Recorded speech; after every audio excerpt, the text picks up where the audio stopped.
ایک دن ابو جہل مسجد الحرام کے دروازے کے پاس آ بیٹھا۔ رسول پاک صلی اللہ تعالیٰ علیہ وسلم جب مسجد سے باہر تشریف لائے تو ابو جہل اپنا ہاتھ آستین سے باہر نکالا اور کہنے لگا، یا محمد صلی اللہ تعالیٰ علیہ وسلم، بتائیے کہ میرے مٹھی میں کیا ہے؟ آپ صلی اللہ تعالیٰ علیہ وسلم نے صحیح جواب دیا تو میں اپنے ساتھیوں سمیت آپ صلی اللہ تعالیٰ علیہ وسلم پر ایمان لے آؤں گا۔ حضور پر نور صلی اللہ تعالیٰ علیہ وسلم نے فرمایا کہ تیرے ہاتھ میں ایک ڈبیا ہے جو ٹاٹ کے کپڑے میں لپیٹی ہوئی ہے۔ ڈبیا کے اندر 3 موتی ہے، ایک موتی سوراخ شدہ ہے، دوسرا آدھا سوراخ ہے اور تیسرا بغیر سوراخ ہے۔ اس ڈبیا میں ایک پتھر بھی ہے جس کے اندر ایک سرخ کیڑا ہے، کیڑے کے منہ میں ایک سبز پتا ہے۔ ابو جہل کہنے لگا، سب تو ٹھیک ہے لیکن سرخ کیڑے اور سبز پتے کا علم کیسے ہوا؟ تو آپ صلی اللہ تعالیٰ علیہ وسلم نے فرمایا کہ پتھر توڑ دو، معلوم ہو جائے گا۔ ابو جہل کہنے لگا کہ میں اس قیمتی پتھر کو کیسے توڑ دوں؟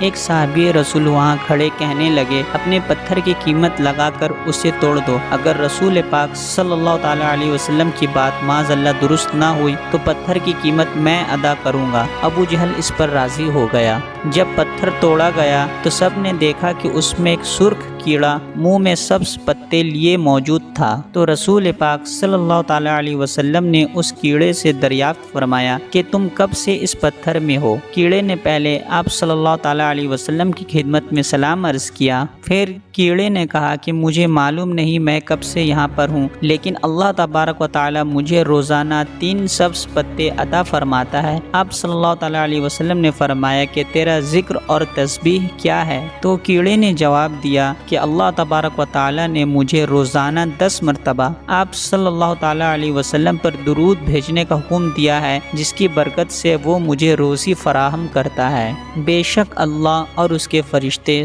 آپ صلی اللہ تعالیٰ علیہ وسلم پر درود و سلام بھیجتے ہیں۔ اے ایمان والو، تم بھی اپنے نبی صلی اللہ تعالیٰ علیہ وسلم پر درود و سلام بھیجا کرو۔ اگر آپ کو ہماری یہ ویڈیو پسند آئے تو چینل کو سبسکرائب کریں اور اس ویڈیو کو زیادہ سے زیادہ شیئر کریں تاکہ دین اسلام کی صحیح معلومات لوگوں تک پہنچے۔